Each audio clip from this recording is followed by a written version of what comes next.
দেশের উত্তরাঞ্চল ও উত্তর পূর্বাঞ্চলের মানুষের জন্য এক চরম সতর্কবার্তা জারি করেছে বাংলাদেশ পানি উন্নয়ন বোর্ডের বন্যা পূর্বাভাস ও সতর্কীকরণ কেন্দ্র। একটানা ভারী বৃষ্টি এবং উজান থেকে ধেয়ে আসা প্রবল পাহাড়ি ঢলের কারণে দেশের নদ নদীর পানি এখন অস্বাভাবিক গতিতে বৃদ্ধি পাচ্ছে।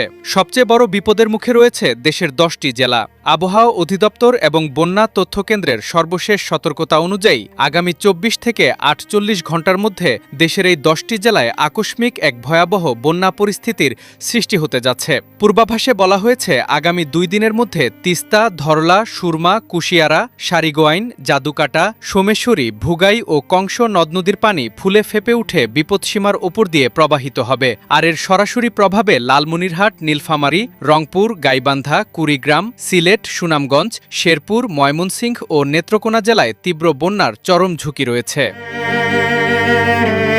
এদিকে শুধু এই 10 জেলাতেই নয়, একই সময়ে কুড়িগ্রাম, গাইবান্ধা, জামালপুর, বগুড়া, সিরাজগঞ্জ, টাঙ্গাইল, নওগাঁ ও নাটোর জেলার বিস্তীর্ণ নিম্নাঞ্চলগুলোও প্লাবিত হওয়ার আশঙ্কার কথা জানিয়েছে পানি উন্নয়ন বোর্ড। মূলত আগামী 24 ঘণ্টায় রংপুর, রাজশাহী, ময়মনসিংহ ও সিলেট বিভাগে এবং এর উজানে ভারতের আসাম, মেঘালয় ও পশ্চিমবঙ্গ প্রদেশে ভারী থেকে অতি ভারী বৃষ্টিপাতের পূর্বাভাস রয়েছে। আর ওই বৃষ্টির পানি ঢল হয়ে নামলেই দেশের নদীগুলো তা ধারণ করতে পারবে না। অন্যদিকে দক্ষিণ পূর্বাঞ্চলীয় চট্টগ্রাম বিভাগের সাঙ্গু নদীর পানিও গত 24 ঘণ্টায় বৃদ্ধি পেয়েছে।